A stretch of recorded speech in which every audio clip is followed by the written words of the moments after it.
6개월이 지난 지금도 사건 현장이 잊혀지지 않는 이유는 따로 있다고 합니다. 제가 안타까웠던 게 약간 저는 처음에는 자고 있지 않았나 그래서 살펴봤는데 출혈이 보이더라고요, 머리 쪽에. 그래서 너무 곤히 자고 있어서 고민형도 안고 있어서 이렇게 입을 덮고 이렇게 자고 있었거든요.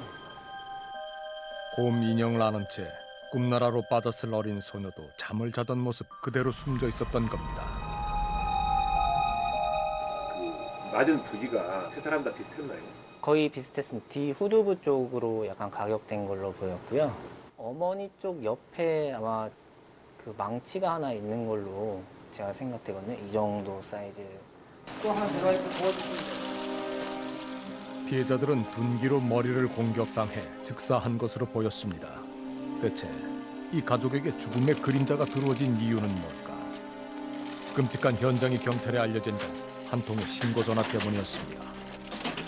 93분경에 전화를 해가지고 우리 일일이 신고를 해가지고 그 마누라하고 숨을 안 쉰다. 내가 망치로 때렸다 빨리 와달라 뭐 이런 식으로 신고를 한 겁니다. 우리가 통화를 하고 출발한다고 거기 있으라고 문 잠겼느냐 안 잠겼느냐를까지 우리가 확인하고 문이 열려져 있다. 남편이 문이 열려져 있다라고 이야기까지 했습니다. 살인을 했다며 112로 전화까지 걸어온 용의자. 그는 이 집의 가장인 최 씨였습니다. 아내와 아이들을 자기 손으로 살해했다는 충격적인 신고를 받고 경찰은 급히 현장을 찾았습니다. 이 현장에 도착해서 올라가 보니까 거실 문이 열려 있고 그 밑으로 바라보니까 아래쪽으로 떨어져 있으니까 그 시점에 아마 투신 자살한 것입니다. 경찰이 집을 찾았을 땐 이미 18층 베란다 밖으로 최 씨가 몸을 던진 후였다고 합니다. 3명의 가족들을 둔기로 잔인하게 살해한 40대 가장. 자신을 향한 마지막 선택 또한 끔찍하기는 마찬가지였습니다.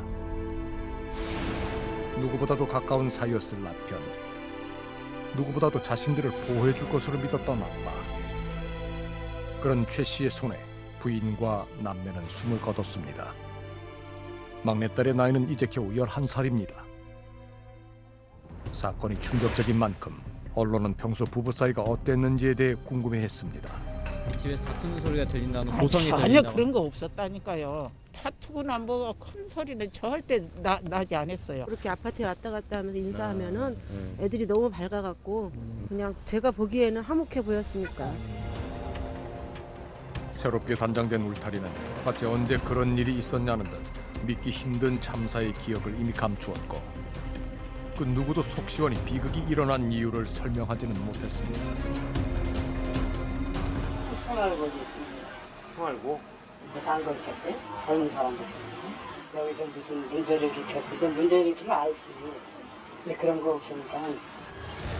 남편이 생활고를 비관해 아내와 딸을 죽인 뒤 스스로 목숨을 부인과 두 딸을 목졸라 숨지게 한 가장. 우발적 범행이 아니라 부모의 절망적인 상황이 자녀에게 고통으로 이어질 거란 그릇된 생각으로 흔히 동반 자살이라 불리는 극단적인 선택을 하는 경우를 우린 종종 마주하곤 합니다. 그런데 이번 사건에서는 좀처럼 이해할 수 없는 점이 있습니다. 이 때린 게 뭐였어요? 그 너희 누구가? 한모 여기 손해는 있잖아요. 이거는 굵직한 무릎 전술 때렸는데 전술 여기 전술을 맞아버리면 악설도 못해. 엄마 빼곤 다 자다가 맞은 거네요, 그럼. 경찰은 머리와 가슴 부위의 복합 손상으로 피해자들이 사망했다고 밝혔습니다. 보통 가장이 가해자가 되어 가족 살해란 극단적인 선택을 하더라도 대개는 그들의 고통을 최소화하기 위해 노력하기 마련인데 최 씨는 둔기를 이용해 잔인하게 가족들을 살해한 겁니다.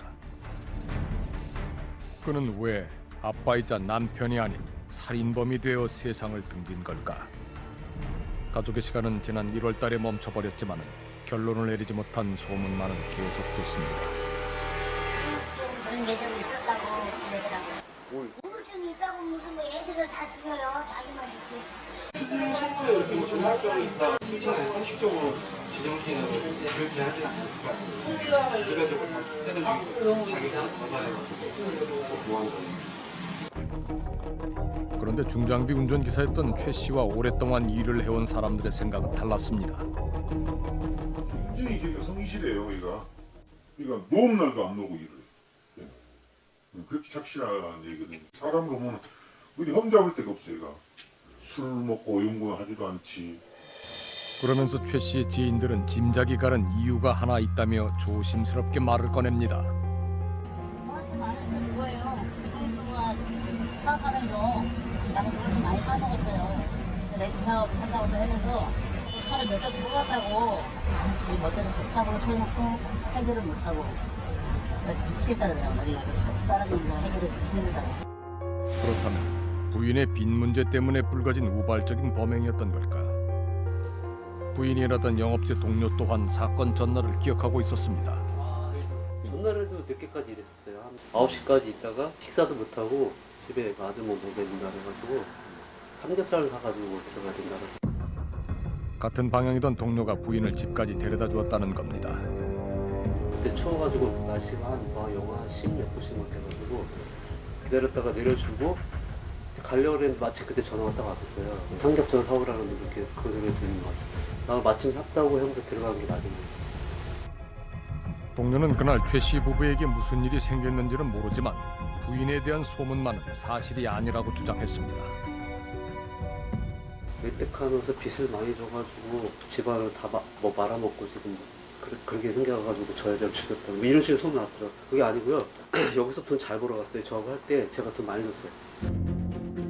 게다가 부인이 오히려 남편 최 씨 때문에 괴로워하는 모습을 일하면서 자주 봐왔다는 겁니다. 진작에 이거 막을 수도 있었던 거가 뭐냐면 밥 먹는 데서 애들이 뭐 다 죽여버린다고 이런 얘기 몇 년 동안 들었어요. 애들 쳐다보는 걸 막 살기 어리게 막 쳐다보는 죽여버린다. 막 주눅 들어가지고 앞에서 꼼짝도 못했어요. 사건이 일어나기 전날 마지막으로 최 씨의 모습을 본 이웃이 있었습니다. 엘리베이터에서 타는 순간 아저씨는 술 취해서 이런 상태고 그랬더니 저녁에 집에 와보니까 그런 사고가 난 거예요. 그때 무슨 얘기를 나눴었어요? 이야기는 전혀 없었어요. 그냥 그 아저씨가 에이씨 왜 이렇게 신경질적으로 그런 적이만 했지 혼자서 술에 취해가고. 그렇다면 아내와의 갈등 속에서 술에 취한 최 씨가 폭력성을 드러내게 되면서 사건이 일어난 건 아닐까? 때론 살해 동기에 대한 단서가 전혀 예상치 못한 방향에서 발견되기도 합니다. 최 씨와 아주 가깝게 지냈다는 지인은 우리에게 조심스럽게 이 얘기를 꺼냈습니다. 자기 힘에 의해서 그런 게 아니라 제3의 뭐 어떤 힘에 의해서 그러지 않았는가는 생각이 저한테는 항상 그렇게 얘기했어요. 제가 뭐라고? 자기 기질이 들어가고 보인다고 자기 방에 있다고 그런 얘기는 항상 유감한 거기 때문에 친하다고 얘기는 다 하는 부분이 아니거든요. 근데 나한테 무슨 얘기를 하더라고요. 자칫 이상한 사람으로 오해받을 수도 있는 얘기를 최 씨가 고민 끝에 털어놨다는 겁니다. 걔는 항상 지에 대해서 나가 자꾸 떠올라겠어. 잘 때. 뭔가 잠을 그것 때문에 좀 잤었어요. 자꾸 속 다니는 거예요. 잠을 못 잤네. 미치겠다고요.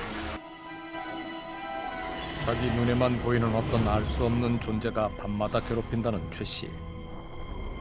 때문에 극심한 불면증에 시달린다며 참기 힘든 고통을 호소했다는 겁니다. 그러면서 어느 순간부터는 나한테 기회되는 거 같고 해보자고 막 그러네. 해보자고. 누구를? 누구랑 얘기 안 하고 자꾸 꼬리냐고. 장난하는 여러분 그 얘기 하더라고요. 무섭다. 수면제를 먹어도 잠이 안 온다. 잠이 안 온다. 가수. 실제로 최 씨는 집 근처에 있는 정신과를 비롯해 몇 곳의 병원을 다니고 있었습니다. 잠을 못 주무시는 얘기 좀 많이 하셨죠? 잠을 못 주무시는 거에 집착을 많이 하시는 편이죠. 불면증이 좀 19일 날만 수면제 3일씩 가지고 그 수면제가 보통 뭐 흔히 먹는 그 수면제 말하는 거예요? 흔히 먹는 거지. 여기 졸피뎀인데 그분이 뭐 수면제를 달라 그러던가요? 자기가 그렇죠. 잠이 안 오고. 잠을 자지 못해 괴로워하는 최 씨의 증상은 더욱 심해지는 것처럼 보였다고 합니다.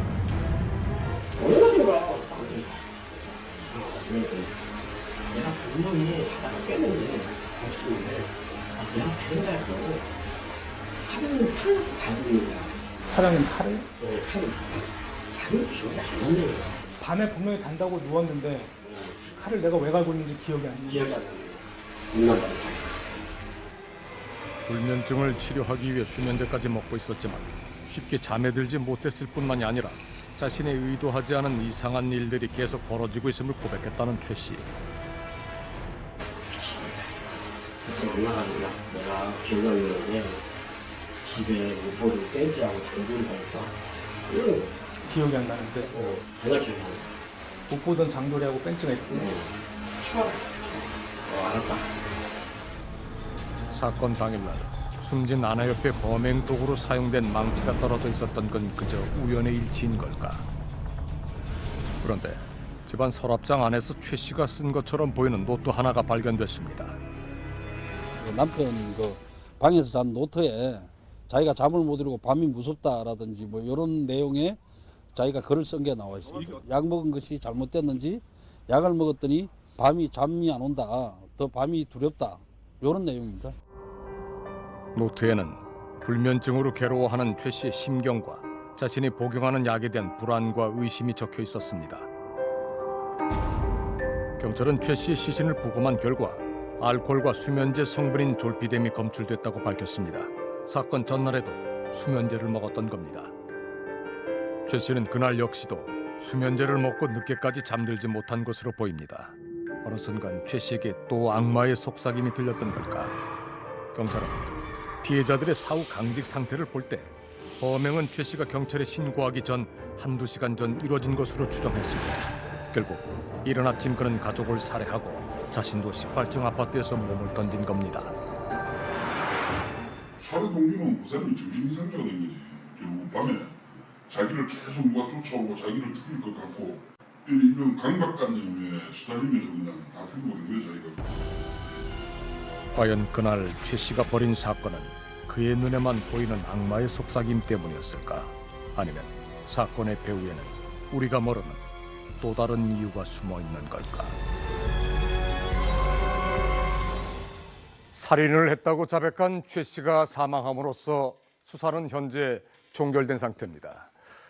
최 씨는 부인의 사업으로 인한 어떤 스트레스를 가지고 있었던 것으로 보이며 불면증에도 시달렸던 것으로 보입니다. 수면제로 치료해보려고 노력을 했지만 효과를 크게 보지는 못한 듯합니다. 사건 전날까지 그는 졸피뎀 성분의 수면제를 먹었습니다. 신고를 할 때까지도 잠을 못 자서 두렵다고 하면서 마치 살인의 이유가 불면증과 관련이 있는 것처럼 말했습니다. 결국 경찰은 최 씨의 정신건강이 사건에 영향을 미쳤을 거라고 추정하고 있습니다. 그런데요, 이 사건이 예사롭게 보이지 않았던 이유가 있습니다. 6년 전 우린 연예인들의 연쇄 자살 문제를 다루며 그 이면에 존재한 수면제 문제를 꺼낸 적이 있습니다. 최 씨 역시 스스로 세상을 등진 여러 연예인들처럼 수면제를 먹은 날 사건이 일어났습니다. 무엇보다도 최 씨가 겪었던 기억 상실과 환각 증상이 낯설지가 않았습니다. 당시 우리가 만났던 제보자들의 부작용 증상과 비슷했기 때문입니다. 물론 최 씨의 살해 동기가 정확히 밝혀지지 않았기 때문에 수면제의 부작용으로 살인까지 했다고 단정하기는 아직 이릅니다. 하지만 오늘 우리는 최 씨의 몸에서 검출된 수면제, 정확히 말해 현재 가장 대중적으로 처방되는 수면제 주성분인 졸피뎀에 대해서 주목을 해보고자 합니다.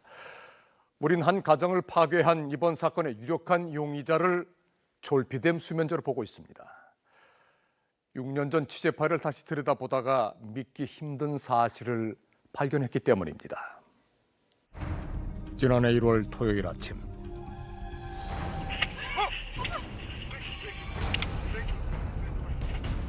강남대로를 주행하고 있는 차량의 블랙박스에 아찔한 상황이 포착됐습니다. 과속으로 달리던 흰색 승용차가 속도를 이기지 못한 채 차들을 들이박는 사고를 내는 장면이었습니다. 후방 카메라에도 엄청난 속도로 달려오는 고급 베이저 승용차의 모습이 확인됩니다.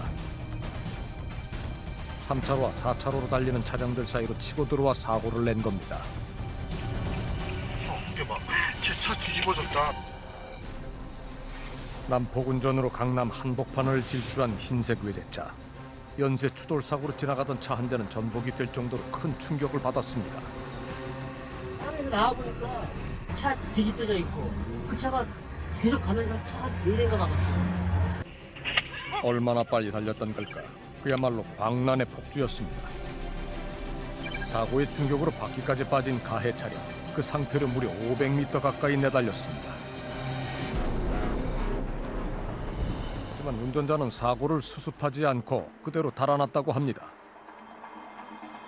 그가 도주하는 모습은 인근 CCTV에 포착됐습니다. 방향을 잃은 흰색 외제차는 인도변에 세워져 있던 기물들을 그대로 치고 달아난 겁니다. 이것들이 바꿔서 공이 튀어나갔죠. 이거 튀어나가고 사람이 여기 있었으면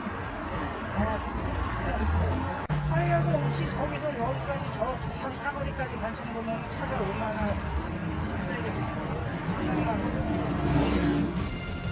그런데 사중 추돌 사고를 일으킨 운전자의 기행은 여기서 끝이 아니었습니다. 바퀴가 빠져 더 이상 운전할 수 없게 되자 근처에 정차했던 차량을 훔쳐 타고 또다시 폭주를 시작한 겁니다. 난폭 운전의 차량 절도까지. 이른 아침부터 운전자가 위험한 질주를 한 이유는 뭘까? 마치 영화 속에서 나올 법한 도망자처럼 약 15분 동안 그는 도난 차량을 몰고 다리를 건너 강북으로 이동했습니다. 그리고 터널 안에서 다시 한번 추돌 사고를 냈다가 경찰에 잡혔습니다. 그가 핸들을 잡은 동안 운전자를 잡아달라는 112 신고 전화는 무려 10건이 넘었습니다. 울고 막 울고 혼자 자기 혼자 뭐 소리 지르고 그러니까 우리나라 독서에다 근데 지금 강남 쪽에서 이 사람을 많이 크게 내고 왔으니까 완전 뭐 흥분된 상태 아니에요. 그러니까 뭐 흥분된 상태에서 경찰은 당연히 음주를 의심했지만 측정 결과 알코올 수치는 나오지 않았다고 합니다. 음주 상태는 아니었던 겁니다. 다소 불안해 보이긴 했지만 일반적인 음주운전자들의 행동과도 어딘가 많이 달라 보였다고 합니다. 사람은 착해 보이는데 보통 뭐 술 먹고 막 사고 내고 그러면은 경찰 가면 막 욕하면 벨 두고 막 그러거든요. 무슨 그런 게 없어요. 광란의 질주 끝에 검거된 운전자의 정체는 누구였을까? 바로 한 중소기업의 대표였던 유 씨였습니다. 뺑소니와 절도 등으로 불구속 수사를 받던 유 씨는 사건 발생 5일 만에 경찰에 긴급 체포돼 구속됐습니다. 현재 심경이 어떠십니까? 사고 당시 왜 이렇게 필사적으로 도주하셨던 겁니까? 금지약물 복용 혐의가 맞나요? 수사 결과 그는 향정신성 의약품인 졸피뎀을 불법 투약한 것으로 밝혀진 겁니다. 검찰에 따르면 유 씨는 사고 당일 오전 복용 기준이 하루 한 알인 졸피뎀을 무려 6알 이상을 먹은 것으로 드러났습니다. 약을 복용한 지 30분도 되지 않은 상태에서 운전대를 잡았다가 사고를 낸 겁니다. 게다가 검거 후 경찰 조사를 받고 집으로 돌아온 후에도 유 씨는 또다시 6알 이상의 졸피뎀을 복용했다고 합니다. 현재 그는 징역 2년을 선고받고 복역 중인 상태입니다. 그런데 우리는 적어도 그가 졸피뎀과 얽힌 사건의 주인공이 될지는 전혀 예상하지 못했습니다. 바로 우리가 6년 전 연예인들의 연쇄 자살 문제를 다뤘던 방송 내용 때문입니다. 2008년 10월 한 시대를 풍미했던 최고의 여배우가 갑자기 우리 곁을 떠났습니다. 아무도 예상하지 못한 죽음이었습니다. 그로부터 채 2년이 안 돼 믿을 수 없는 소식을 또 접해야 했습니다. 누나에 이은 남동생의 안타까운 소식. 그때 우리에게 극단적인 선택 이면에 수면제가 있다는 의혹을 제기했던 제보자. 곧 최진영 씨와 친형제처럼 가깝게 지냈다는 남자는 이 문제를 그냥 묻어두고 넘어가서는 안 된다고 강조했습니다. 평소에는 한 10알 정도 이상 드셨던 것 같아요. 평소에도. 그 약의 부작용이 거의 90% 이상을 차지했다고 저는 생각을 해요. 자살을 선택할 수밖에 없었던 것도 그 용기를 준 것도 아마 그 약이 아닐까라는 생각을 해요. 당시 인터뷰 내내 누구보다도 수면제의 부작용에 대해 강조를 했던 이가 바로 광란의 질주 장본인 유 씨였던 겁니다. 내가 먹어보지 않았으니까. 그 부작용을 몰랐다니까요. 알았다면 무조건 막았겠죠. 아예 안 하는 게 정답인 것 같아요. 뭐 일정량을 복용해라. 안 되거든요. 중독되거든요. 그 약에 의존하게 되는 순간부터는 벌써 빠져드는 거기 때문에 생전에 고 최진실, 최진영 씨 남매와 친분이 두터웠던 김대우 기자도 유 씨와 잘 알고 지냈던 사이였다고 합니다. 뭐 힘들기야 뭐 힘들었겠지만 그렇게 뭐 힘든 거에 대해서 오히려 이제 굉장히 그 활달하게 뭐 상황들을 대처하는 스타일이었죠. 그 뭐 사회생활이 그 뭐 불량한다거나 뭐 아니면 또 뭐 그런 사고를 저지를 만큼 예우가 있었다거나 뭐 이런 부분은 아니었죠. 더구나 유 씨는 오랜 시간을 고 최진영 씨와 함께 보내면서 누구보다 수면제의 부작용을 자세히 목격한 당사자였습니다. 약을 먹고 특이한 행동이라든지 뭐 대부분이 운전 같은 경우고요. 전혀 사고 낼 때가 아닌데 사고를 낸다거나. 그러니까 음주운전도 더 무서운 거예요.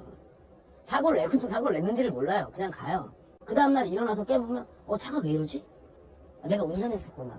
수면 중에 운전이 되는 거예요. 얼마나 이게 무서운 일이에요. 탤런트 최진영 씨가 어제 운전을 하다가 교통사고를 냈습니다.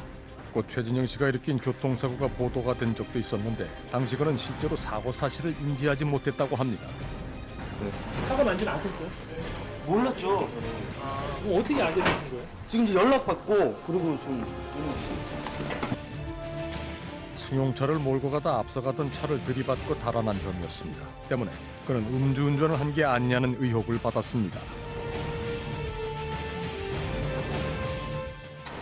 좀 빨리 제가 일 처리를 잘 했으면 빨리빨리 했으면은 이렇게까지 시끄럽지가 않았었을 텐데 제가 좀 너무 안일하게 대처를 한 것 같습니다. 너무너무 죄송합니다. 술은 정말 안 드신 거 맞나요? 네, 술 안 먹었습니다. 하지만 역설적이게도 유 씨가 일으킨 사고 또한 그가 그렇게 경계하던 모습과 몹시 닮아 있습니다. 친한 지인이 떠난 후 한동안 유 씨도 불면증 증상을 겪었다고 합니다. 본인도 모르는 사이에 수면제에 중독이 돼버린 걸까? 사고가 일어나기 전 유 씨는 자신의 회사 직원이 불법으로 처방받아온 졸피뎀을 무려 70알 가까이나 가지고 있었던 것으로 확인됐습니다. 당시 극단적인 선택의 배후로 수면제를 지목한 이는 또 있었습니다. 바로 고 최진실 씨의 매니저였던 박 씨. 수면제는 매일 복용을 하셨죠. 약은 뭐 구해다 드리면 다 제가 구해다 드렸는데요. 수면제를 먹으면 사람이 잠들기 전까지 약간 환각 상태에 있다고 해야 되나? 그런 잠들기 전까지는 자기가 한 행동을 기억을 잘 못해요. 약 기운에 순간적으로 충동적으로 고 최진실 씨의 매니저였던 32살 박모 씨가 숨진 채 발견됐습니다. 믿기 어려운 비극이 반복된 겁니다.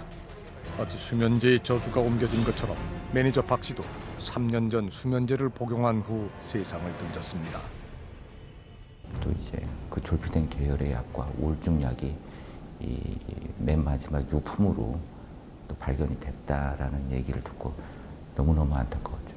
이제 스스로 목숨을 끊기 한 석 달 전쯤인가 이제 저랑 단둘이서 술자리를 가진 적이 있었는데 가방을 열었는데 거기에도 또 약이 있더라고요. 그래가지고 술과 이제 업그레이드가 돼서 이게 굉장히 그 안 좋은 부작용을 한다는 거 본인 자신도 알고 저도 아는데 그걸 가지고 다니니까 더 뜯어 말렸어야 되는데. 너무나 안타까운 것은 이들은 수면제의 부작용을 옆에서 직접 지켜봤기 때문에 위험하다는 것을 누구보다 잘 알고 있었다는 겁니다. 그러함에도 불구하고 똑같은 현상이 나타났다는 거에 대해서 본인들의 의지의 문제도 있긴 했지만은 중독성 부분이 이 약물의 폐해가 굉장히 크지 않나. 문제는 수면제를 둘러싼 비극이 비단 연예인이나 그 주변 인물들에게만 생기는 것은 아니라는 겁니다. 지난 5월 이른 아침 119로 다급한 신고 전화가 걸려왔습니다. 잠에서 깨보니까 아내가 1m 정도 되는 그 봉에서 샤워타올로 목을 메고 있다는 신고건이었습니다. 저희가 현장에 도착했을 때는 이제 바닥에 누워서 그 끈은 풀려져 있는 상태였고 남편분이 그 지도에 따라서 CPR을 하고 있는 상태였습니다. 구급대원들이 급히 집을 찾아갔지만 때는 이미 늦은 뒤였습니다. 심정지가 좀 시작되고 좀 시간이 경과된 거라고 판단을 했는데도 보호자가 이제 원했기 때문에 심폐소생술을 계속하고 응급처치 후에 병원으로 이송을 했습니다.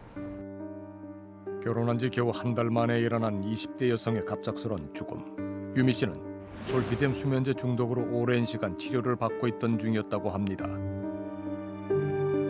의사협회장을 지낸 노한규 원장은 20대 여성의 죽음에 몹시 큰 충격을 받았습니다.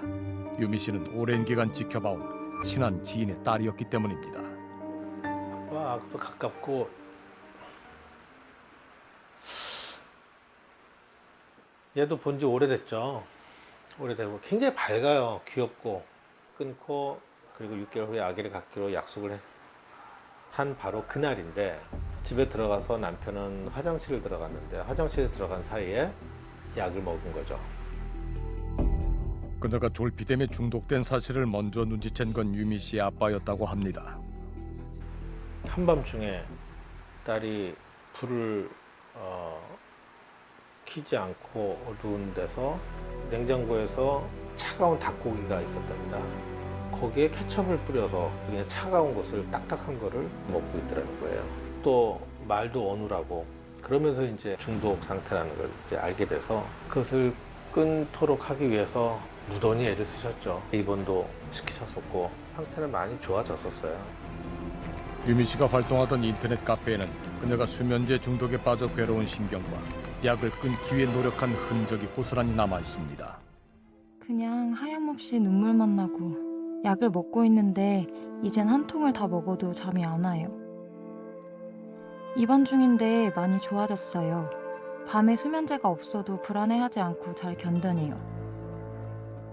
수면제 금단 증상이 조금 남아있긴 하지만 회사로 바로 복귀해서 활약하고 있습니다. 부작용을 극복하기가 얼마나 힘든지, 졸피뎀 수면제가 얼마나 위험한지 강조하고 있습니다. 저도 모르게 돌아다니고 이상한 행동을 하니까 제 스스로 털실로 발목을 묶어도 봤습니다.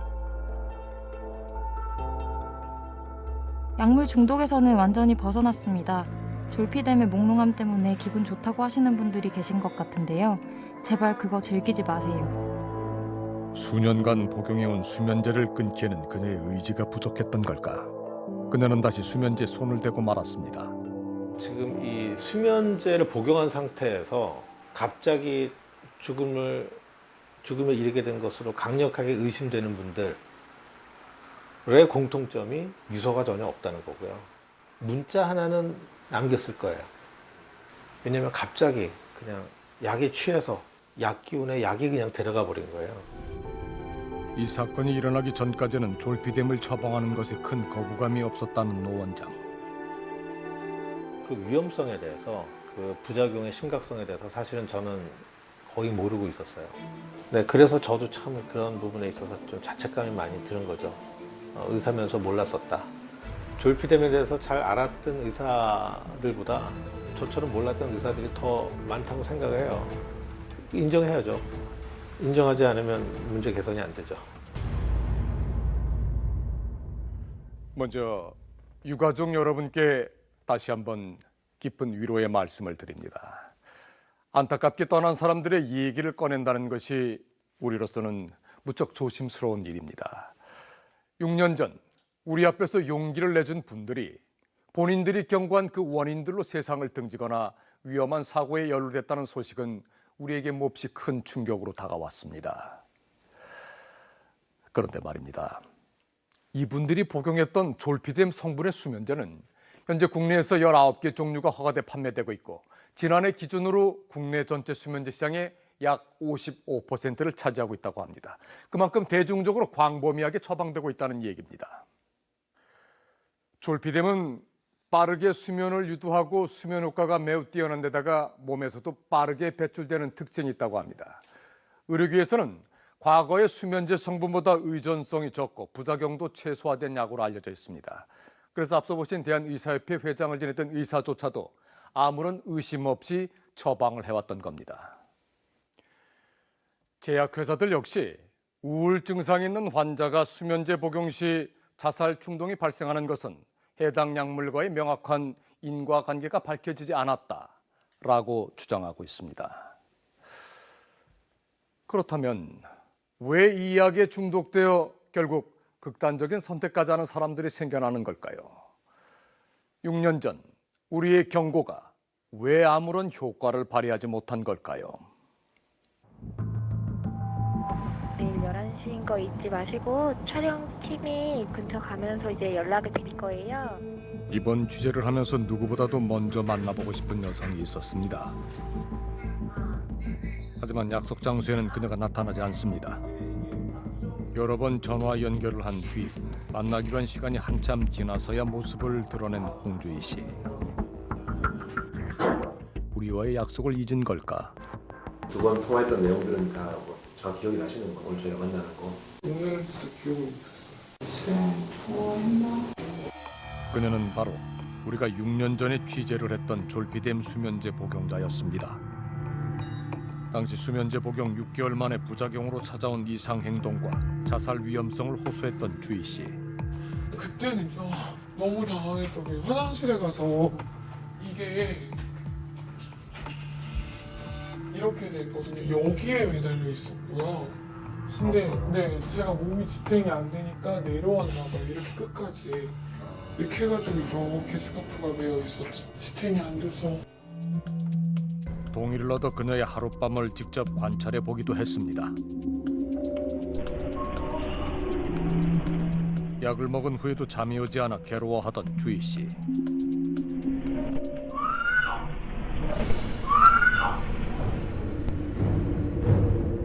갑자기 소리를 지르고 결국 거실로 나온 그녀는 물건을 꺼내는가 싶더니 거칠게 내던지기 시작합니다.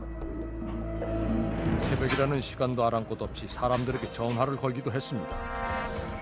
끝까지 만약에 언니가 죽으면 그거 영상 사진을 해줄래?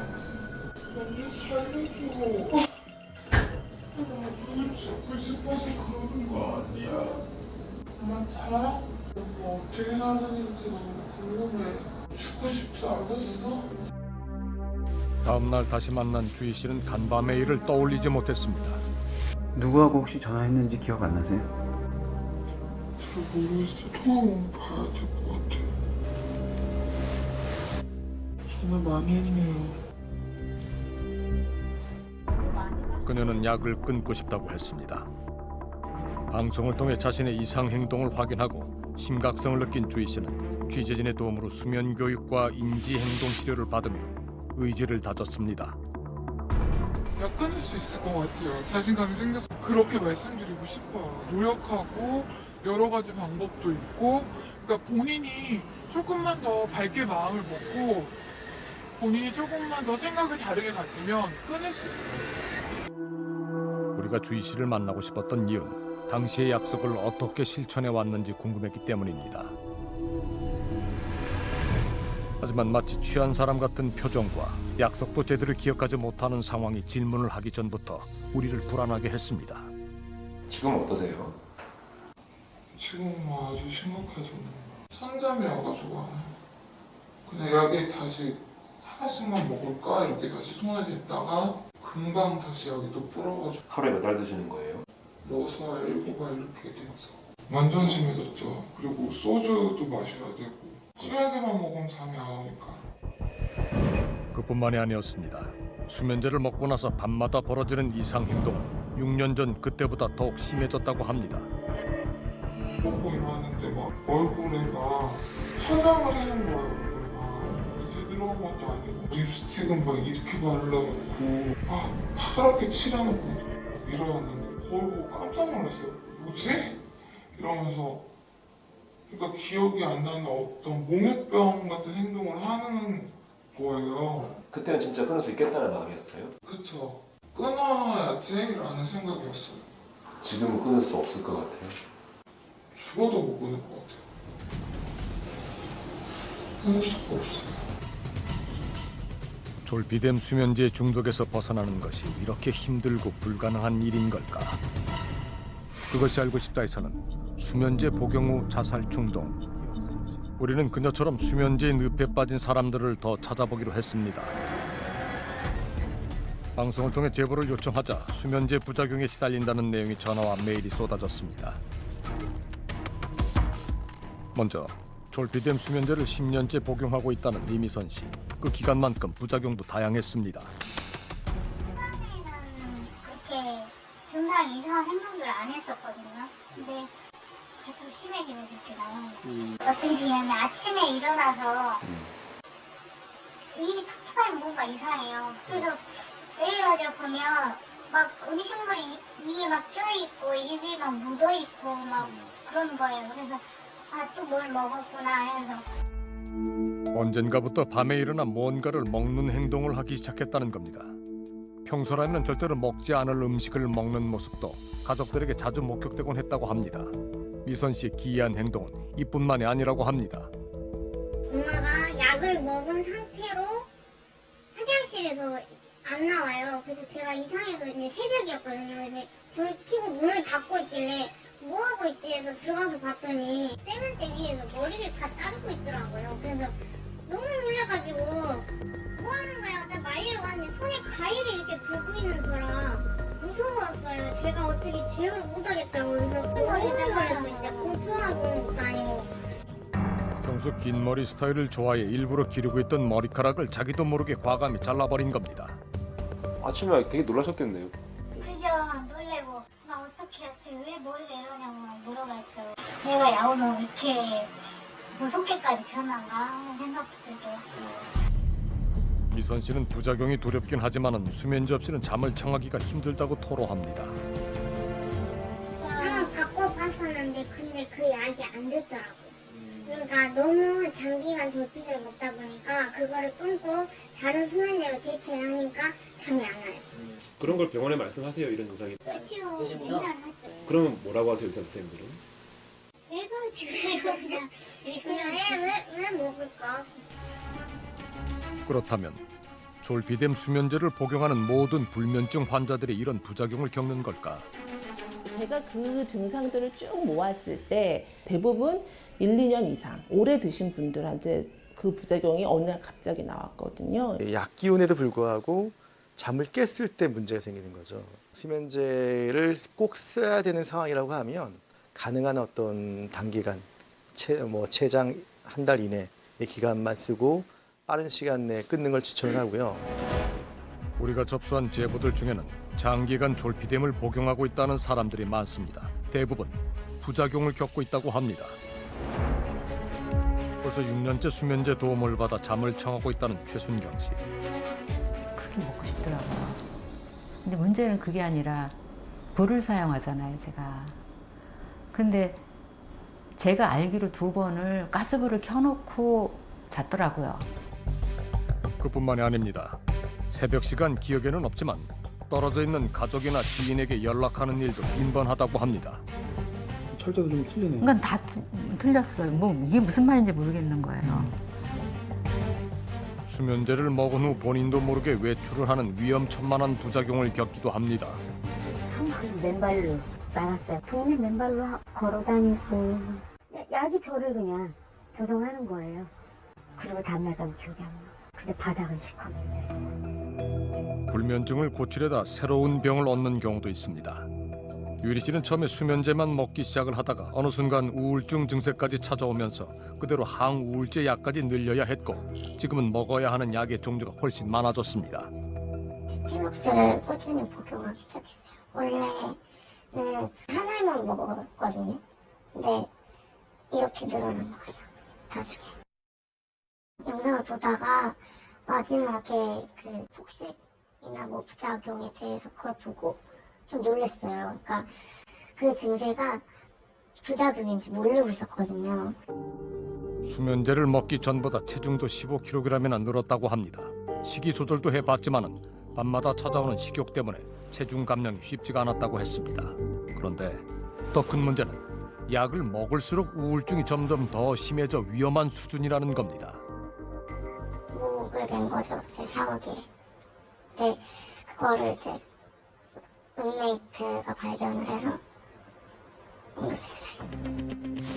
우린 제보자들의 동의를 얻어 집안에 카메라를 설치해 이들의 하룻밤을 관찰해보기로 했습니다.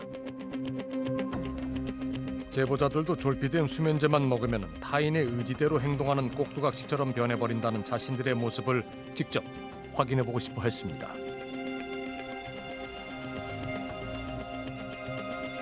과연 그들의 말처럼 또 다른 자신이 밤에 찾아와 알 수 없는 행동을 하게 될까?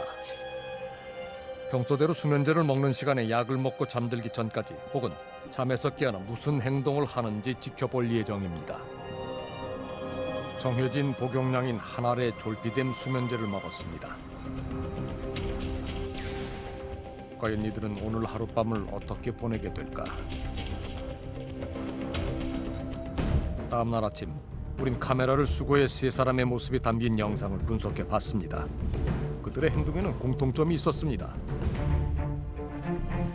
첫째는 약을 먹어도 빨리 잠들지 못한다는 겁니다. 잠들지 못하는 상태에서 음식을 먹는 행동들이 모두 관찰됐습니다. 최순경 씨는 잠들기 전 순두부 2접시와 과자 그리고 2개 삶은 감자를 먹었습니다. 그러다 약을 먹은 지 2시간이 지나자 갑자기 기절하듯 뒤로 넘어가면서 잠에 빠져듭니다. 윤소정 씨는 잠이 들지 않아 괴로운지 식탁에 엎드려 잠을 청해봅니다. 그런데 어느새 잠이 드는가 싶더니 갑자기 일어나 빵을 먹기 시작합니다. 잠에 취해 몽롱한 상태처럼 보이는데도 그녀는 모두 빵 4개를 먹습니다. 눈은 감고 있는데도 입은 계속 음식을 먹고 있는 겁니다.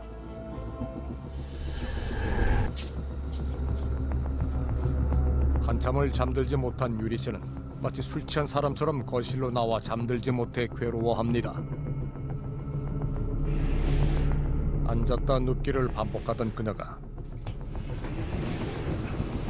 갑자기 밖으로 나가더니 봉지 하나를 들고 들어옵니다.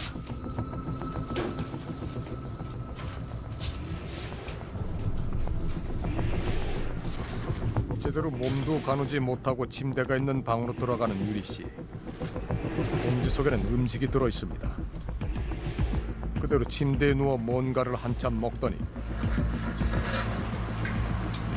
새벽 5시가 넘어서야 잠에 듭니다.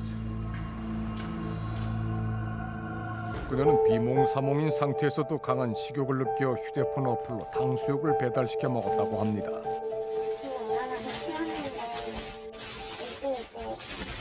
이게 여기에 이렇게 있었고 봉지가 이쪽에 이렇게 있었고. 다 먹었어요? 다 먹었어요. 유리 씨가 탕수육을 배달시킨 때는 모두가 잠든 새벽 4시였습니다. 그런데 카메라에 먹는 모습만 담긴 것은 아닙니다. 왜 힘들지? 아니 TV에 무슨 음악이 나오나? 음악이 나오진 않는데 이 시간에 즐거운 것 같아. 또 전화를 거시는데요? 밤 12시? 내가 전화했다고? 전화를 한 기억이 저는 나지 않는 듯 깜짝 놀라는 최순경 씨. 아드님한테 밤 12시 좀 안 돼서. 받으셨나요, 이거? 안 받았어. 5분 18초 통화하셨는데. 통화했어요?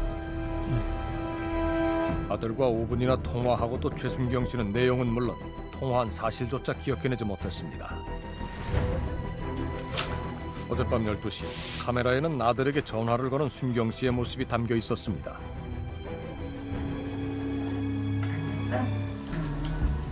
나 그 언니 봤다. 언니 우리 집에 왔어. 너무 반갑더라고. 5분간의 통화가 끝나자 다시 음식을 먹으며 1시간을 보낸 최순경 씨. 그녀가 갑자기 또 어딘가에 전화를 겁니다. 자네 잤어? 언니가 왔더라고. 그래서 너무 반가워가지고. 이번에도 아들입니다. 순경 씨는 아들과 2번이나 통화를 했고 2번 다 같은 내용이었지만은 기억해내지는 못했습니다. 같은 내용으로 지속된 5분의 통화 시간. 아들은 마치 처음 듣는 것처럼 엄마의 얘기를 들어줬던 겁니다. 어떠셨어요? 직접 보시니까. 안 좋죠. 별로 기분은. 보고 나니까 너무 내가 진짜 지배를 당하고 있는 게 아닌가. 약에. 윤소영 씨의 상황은 조금 더 심각해 보였습니다. 수면제를 먹은 지 3시간이 지난 시간. 그녀가 갑자기 옷을 챙겨 입습니다. 새벽 시간에 어디 외출이라도 하려는 걸까? 한참을 불안하게 집안을 서성입니다. 그리고 갑자기 5살 된 딸을 혼자 남겨둔 채 집을 나간 소영 씨는 3시간이 지나서야 집으로 돌아왔습니다. 마치 정신 나간 사람처럼 식탁에 엎드려 가수면 상태에서 빵까지 먹은 후에 잠이 들었던 겁니다. 이날 나간 거 기억해요? 아니 솔직히 어디에 갔다 왔는지는 전혀 기억이 안 나요? 너무 무섭네.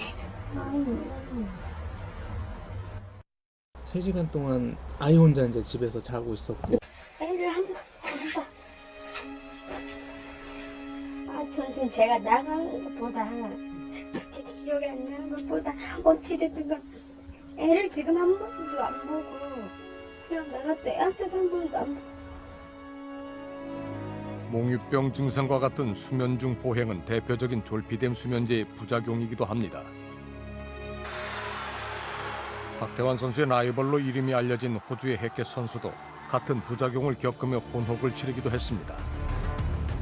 Grant Hackett's dad has spoken out over his son's addiction to the sleeping pill Stilnox and has accused him of being in denial. He says the family sought professional advice last week about Grant's addiction to the sleeping pill Stilnox. That was before he was spotted half naked in the lobby of the Crown Casino Friday night. 그 역시 10년 이상 졸피뎀 중독에 빠져 있었다고 합니다. 이런 수면제 복용 후 생기는 이상 행동들을 의학계에서는 어떻게 보고 있을까? 의학적으로는 이제 파라독시칼 디스이니비션 이렇게 표현을 하거든요. 그러니까 원래 억제가 돼야 될 것이 오히려 탈억제가 되는 어떤 상황들이 벌어질 수가 있고요. 또 심지어는 또 이게 또 다음날 잘 기억이 안 날 수가 있어요. 그 약에 의해서 어떤 약물의 영향이 기억의 저장을 저해하는 그런 부작용이 있는 거죠. 제약회사에서는 이상 행동이 졸피뎀뿐만이 아니라 다른 성분의 수면제에서도 발생할 수 있는 부작용이라고 합니다. 또 소수이긴 하지만 약물과 상관없이 수면 보행을 하는 사람도 있다고 주장합니다.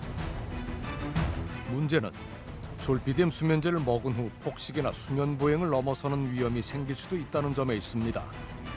똑같이 스카프로 목을 매려고 했었어요. 아니 맸었는데 엄마가 발견해가지고 살았죠.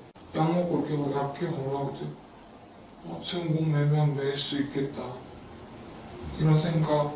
큰 소리가 안 나길래 이제 가서 봤더니 가위 갖다가 이게 하고 있더라고요. 그래서 이제 너무 놀려가지고 일단 휴지 막 감아다가 이 사람이 용기를 줘요. 밥 먹었을 때 못하는 행동들을 먹으면 뭔가 해버리는 경향이 용기를 주는 것 같아서. 이 약의 주의사항에는 우울증 환자들은 원래 자살 경향을 갖고 있기 때문에 수면제를 과량 복용할 수 있으니 주의하라고 설명하고 있습니다. 결국 약이 아니라 환자가 원래 가지고 있던 우울증이 문제라는 겁니다. 과연 우울증 환자만이 졸피뎀 수면제를 먹었을 때 자살 경향을 가지게 되는 걸까? 최근 해외에서 진행된 연구 중 눈여겨볼 만한 결과가 하나 있었습니다. 놀랍게도 이 원래 기존에 갖고 있던 정신과 질환, 예를 들어 정신분열증, 우울증, 불안증 이런 것과 관련이 없이 그런 효과를 다 제거하고도 졸피뎀 단독만의 효과가 자살 충동이나 자살 시도, 자살에 대한 이 결과에 거의 2배 이상의 관련성이 있다. 또 놀라운 거는 이 졸피뎀을 복용하는 양이 하루에 증가하면 증가할수록 자살의 위험성은 따라서 동시에 똑같이 증가하는 것으로 봐서 자살과 이 졸피뎀과의 관련성에 대해서는 심각하게 우리가 고려를 하고 이에 대한 조치라든지 주의를 반드시 만들어야 될 그런 시점이 아닌가 생각됩니다. 정신질환이 없는 사람들이라 하더라도 자살 가능성에 영향을 줄 수 있다는 내용이 처음 언급되기 시작한 겁니다. 우리가 병원에서 졸피뎀을 처방받게 되면은 이렇게 완제품을 받는 게 아니라 대부분 처방 일수에 따라 소량으로 나눠서 받게 됩니다. 때문에 주의사항이 적힌 종이를 받게 되는 경우는 거의 없습니다. 하지만 대한약사의 홈페이지에 들어가면은 제품별로 약의 상세한 정보를 알 수가 있으니 현재 졸피뎀 수면제를 복용하고 계시다면 시간을 내서 한번 꼭 읽어보실 것을 권해드립니다. 올바른 복용법에 대해 제약회사에서 권고하고 있는 내용 중 한 부분 읽어보겠습니다. 다른 수면제들과 마찬가지로 장기간 사용은 권장되지 않으므로 1회 치료 기간은 4주를 넘지 않도록 한다. 현재 졸피뎀은 향정신성 의약품으로 분류돼 하루에 한 알씩 최대 28일까지만 처방이 가능한 약입니다. 또한 단기간에 치료가 안 되면 반드시 전문의와 상담을 거치라고 권유합니다. 하지만 우리가 만난 제보자들 중에는 몇 년씩 하루에 6, 7알 이상 복용하는 사람들이 많았습니다. 도대체 이게 어떻게 가능한 일일까요? 의사들은 어떤 기준으로 졸피뎀 수면제를 처방하고 있는 걸까요? 환자들이 이런 부작용으로 장기간 고통받는 사실을 알고도 처방하고 있는 걸까요? 환자들이 불면증으로 병원을 찾게 되면 처음부터 졸피뎀과 같은 수면제를 처방받는 것은 아니라고 합니다. 저희가 처음부터 약물을 처방을 하지는 않고요. 비약물적 치료들을 시도를 해보다가 이제 그래도 안 되면 이제 그 환자분이 다른 어떤 정신과적인 문제가 있을 때 거기에 맞춰서 약물 치료를 하다가 정 안 되면 마지막에 드리는 약물이 수면제입니다. 한번 그 수면제에 딱 그 맛을 들이면 다른 약으로 바꾸기가 되게 힘들어요. 그래서 처음부터 수면제를 드리지는 않습니다. 특히 졸피뎀은 의존성이 매우 높기 때문에 첫 처방으로 쓰이는 것을 경계해야 한다고 전문가들은 입을 모았습니다. 그렇다면 실제 불면증으로 처음 상담받거나 환자가 수면제를 원할 때 병원에서는 어떤 처방을 내려줄까? 수면제 좀 처방받고 싶어서 왔거든요. 수면제가 있어요? 졸피람이었나? 졸피뎀을 내는 것 같은데 그걸 드릴까요? 네. 몇 개나 드릴까요? 그럼 일단 2주분을 드릴 테니까. 근데 약은 뭐예요? 약은 내가 졸피뎀. 졸피뎀이. 부작용도 있어요? 부작용이 필름이 끊긴다거나 술 마시고 필름 끊기는 거랑 비슷한 건데 그런 현상이 좀 이렇게 흔하진 않지. 일주일분 정도 처방을 해드릴 테니까. 불면증으로 처음 병원을 찾았는데도 대체로 졸피뎀을 처방해 주거나 환자가 원하면 큰 거부감 없이 졸피뎀 수면제를 줍니다. 우리가 만난 제보자들 대부분도 불면증으로 병원을 처음 방문했을 때부터 졸피뎀 처방을 받았다고 했습니다. 초반에 다녔던 병원에서 처방해준 약은 네. 어떤 약인 줄 아세요? 아니요, 주변에 없어요. 제가 그렇다니까 그냥 먹어야 된다고 해서. 저희는 병원이니까 당연히 뭐 나한테 좋은 거 주겠지 뭐 나쁜 건 주지를 않겠다는 생각에. 병원에서 그냥 잠 안 온다 그러면 무조건 해주는 게 이거예요. 잠이 안 와요 이러면. 네, 그래요? 그러면 수면제 하나 처방해 드릴게요. 문제는 한 번 졸피뎀에 중독되기 시작하면 더 많은 양의 약을 찾게 된다는 겁니다. 홍주 씨 경우도 하루 한 알만 먹어야 되는 졸피뎀을 지금은 적어도 5알 이상을 먹어야 된다고 했습니다. 수면제 한 달치가 보험이 되거든요. 그러니까 수면제가 되게 금방 떨어지는 거예요. 그래서 한 일주일 먹으면 약이 오는 거예요. 약은 타갖고 이 돈을 줘야 타갖고 올 수가 있어요. 근데 그게 규정된 28일치 외에 더 받을 수가 있어요? 네, 받을 수 있어요. 어떻게요? 그냥 가서 돈 내고 받는 거죠. 보험 적용 안 하고? 네, 보험 적용 안 하고. 비급여로 받는 거? 네, 비급여. 그걸 그냥 해줘요? 네, 해줘요. 과연 졸피뎀 쇼핑이 가능하다는 말이 사실일까? 우리는 실제로 병원을 돌아보면서 졸피뎀 수면제를 처방받은 뒤 보험 적용을 받지 않는 비급여 처방을 요구해보기로 했습니다. 스테로스 그거 처방을 하면 그럼 비급여를 처방을 해드릴게. 좀 더 받을 수 있어요? 약을 2주? 2주 정도. 2주 정도를 처방을 해드릴게요. 비급여로도 혹시 되나요? 그럼. 비급여로 해주세요. 비급여로면은 돈이 많이 나가요. 괜찮아요. 한 달에 28알까지가 나갈 수 있으니까 28알로 나가드릴게요. 이틀 동안 2명이 10곳 가까운 병원을 다닌 결과 약 100알에 가까운 졸피뎀을 손에 쥘 수 있었습니다. 1회에 최대 28일까지만 처방이 되는 졸피뎀을 이틀 사이에 50알이나 받은 겁니다. 하지만 모든 병원이 졸피뎀을 다 처방을 해준 것은 아닙니다. 2 병원은 처방을 거부했습니다. 한 2주 정도? 안 돼. 이봐. 지금 겹쳐 있는 거 전국으로 다 네트워크가 돼서 중복 처방 못 받게 돼 있어. 최근 졸피뎀을 처방받은 사실이 시스템상에서 확인이 됐고 처방받은 일수가 지나지 않았기 때문에 또 약을 줄 수가 없다는 겁니다.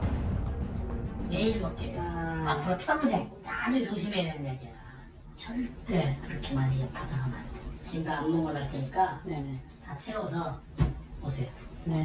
또 딴 데서 또 타시는 것 같은데? 이게 저기 어디서 타더라도 이렇게 다 떠요. 제주도에서 타더라도 약이 중국도로 다 떠요.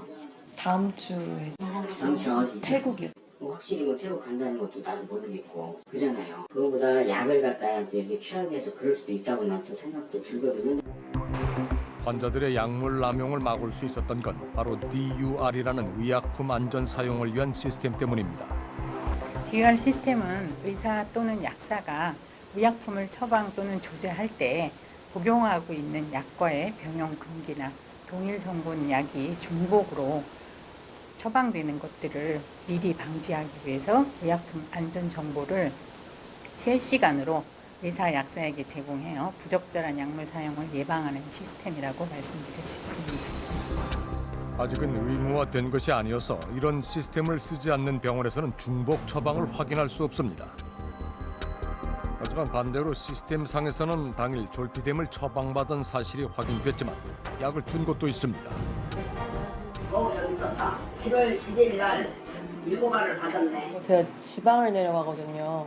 여행 간다고 하면 되는데 한 달에 나갈 수 있는 개수가 28알까지예요. 그러니까 21점까지는 되지.